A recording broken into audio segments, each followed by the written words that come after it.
Hello সবাইকে, আমার নতুন আর একটা ভিডিওতে তোমাদের সবাইকে ওয়েলকাম। সকাল সকাল রেডি হয়ে মেট্রো ধরে চলে এসেছিলাম আমরা হাওড়া স্টেশনে। এখান থেকে আমরা ট্রেন ধরে চলে যাব রামপুরহাট। যাচ্ছি আজকে তারাপীঠের উদ্দেশ্যে। অনেক দিন ধরেই প্ল্যান করছিলাম যে যাব তারাপীঠ, বাট হয়ে উঠছিল না।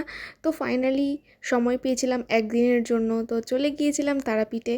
আর মা না ডাকলে সত্যি কোনো তীর্থস্থানে যাওয়া যায় না, এটা তো আমি একদম বিশ্বাস করি। তো মা যেহেতু ডেকেছে তাই তো যেতেই হবে। যতই তুমি প্ল্যান করো না কেন, যতক্ষণ না সেদিক থেকে ডাক আসবে তোমরা কেউই যেতে পারবে না। সেরকম হয়েছে ব্যাপারটা আমার ক্ষেত্রেও।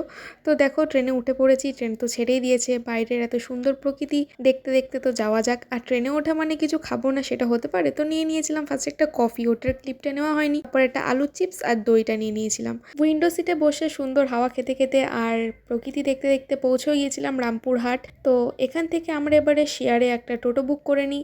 তো সেখান থেকে চলে যাই আমরা তারাপীঠের উদ্দেশ্যে। টোটো ভাড়া ছিল মাত্র 40 টাকা আর ট্রেনের টিকিটও ছিল 110 টাকা। আর একদম মন্দিরের সামনেই আমরা এই হোটেলটা নিয়েছিলাম, হোটেল রাজ। এখানে কিন্তু তোমরা এসি নন এসি পেয়ে যাবে, আর সাথে কিন্তু টিভি গিজার সব কিছুই এরা অ্যাভেলেবেল থাকে এখানে। আর সাথে পেয়ে যাবে একটা সুন্দর ব্যালকানি। আর হোটেলগুলোর রুমও কিন্তু বেশ নিট অ্যান্ড ক্লিন, আর ওয়াশরুমও কিন্তু বেশ পরিষ্কার। আমার এই ছোট ছোট ভিডিওগুলো ভালো লেগে থাকলে অবশ্যই লাইক কমেন্ট শেয়ার করে দিয়ে পাশে থাকবে, আর সাবস্ক্রাইব করতে ভুলবে না। তো চলো দেখা হচ্ছে নেক্সট ভিডিওয়। কোথায় কি খাওয়া দাওয়া করলাম, কত কি প্রাইস পড়লো, কিভাবে পুজো দিলাম, সব কিছুই তোমাদের সাথে শেয়ার করব। আজকের জন্য এতটুকুই, টাটা।